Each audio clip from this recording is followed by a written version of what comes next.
जगेन तर इथेच, मरेन तर इथेच. मी मगाशी तुम्हाला बरोबर आहे. म्हणजे अनेकदा अशी रोज चर्चा सुरू असतात. हे जे शिवसेनेचं बाळकडू आहे, जगेन तर इथेच आणि मरेन तर इथेच, तुम्ही समोर जे बसलेले तरुण शिवसैनिक आहेत त्यांना काय सांगाल याच्याविषयी? मी थोडस 2 मिनिटं बोलतो, फक्त अवधी द्या मला. तुमचा विषयच फार आश्चर्यकारक. मला माहिती होतं अशी चर्चासत्र असेल. मला असं वाटलं की आपण बोला. मग मी माझ्या मनात असं आलं की मी 88 साली तुमच्या निवडणुकीला होतो. संभाजीनगरला 1.5 महिना होतो. माझे नाशिक जिल्हा आला आणि मग नाशिकला येताना सुनील असेल, विनायक पांडे असतील किंवा आणखीन बडगुजर दत्ता, घोल वाटत फोन करत यायचे.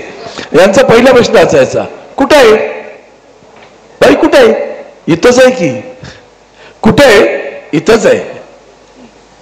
68 साली गटप्रमुख झालो, पुढे काही झालं नाही. कुठं आहे? इथंच आहे. 69 साली आंदोलन झालं, पोलिसांचा मार बसला. कुठं आहे? इथंच आहे.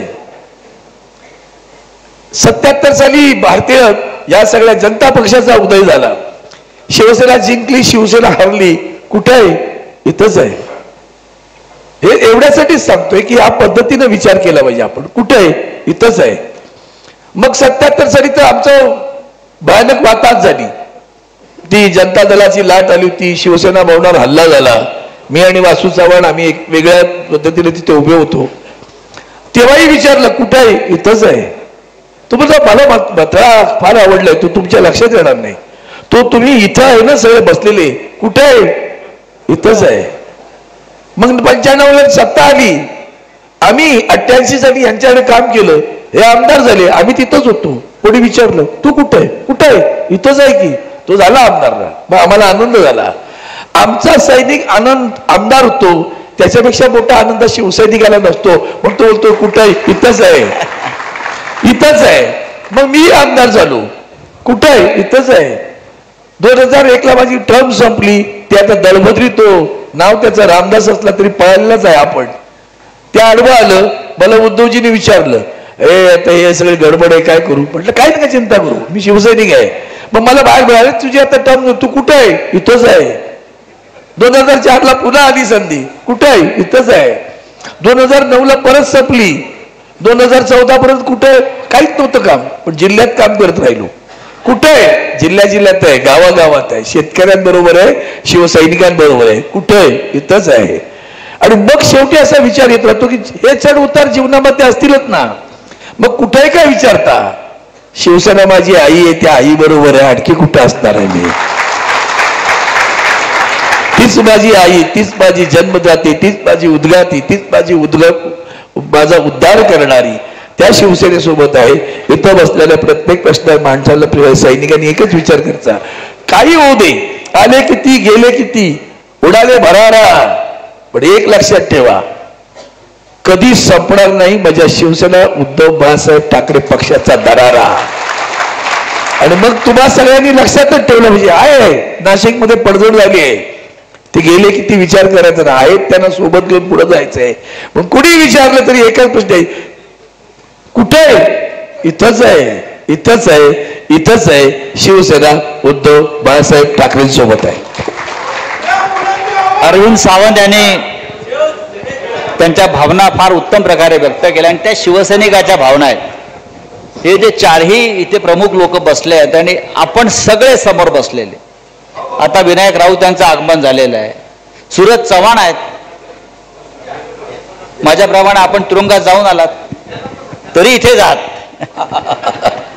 मी इथेच, तुम्ही इथेच आहात, विनायक राऊत इथेच आहेत, अख्खी शिवसेना ही इथेच आहे, कुठे गेलेली नाही.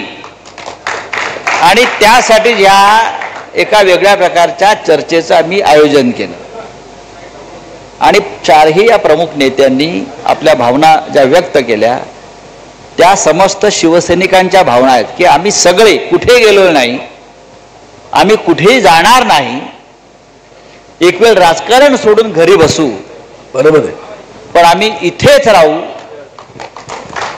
जगू तर शिवसेनेबरोबर, आणि ती वेळ येणार नाही, शिवसेना इथेच राहील, वाढेल आणि परत महाराष्ट्र आणि दिल्लीच्या तख्तावरती आपला भगवा झेंडा फडकवेल. मी चारही नेत्यांचं जगेन तर शिवसेनेबरोबर आणि मरेन तर शिवसेनेसाठीच, हेच आजच्या या चर्चेचं आपलं प्रयोजन होतं. मी चारही आपल्या प्रमुख नेत्यांचं आभार मानतो की ते आले आणि आपण शांतपणे हे ऐकत होतात.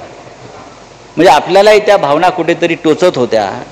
काय मला मग अशी चिंता वाटली, एवढा गोंधळ सुरू होता आणि ज्या क्षणी इथे व्यासपीठावरती नेते आले आणि बोलायला सुरुवात केली, पिन ड्रॉप सायलन्स आहे. ही शिस्त आहे शिवसेनेची. ही शिवसेना इथेच राहील. जय हिंद, जय महाराष्ट्र. धन्यवाद. मान्यवरांचा सन्मान आणि सत्कार या ठिकाणी इथे आपण करतोय. मी सर्वप्रथम विनंती करेन, जयवंतराव दिंडे संपर्क प्रमुख, देवानंद बिरारी, बाळासाहेब पाठक, ज्येष्ठ शिवसैनिक जयवंतराव गाडेकर आणि बबन दोंगडे त्यांनी अरविंद सावंत यांचा या ठिकाणी सन्मान करावा.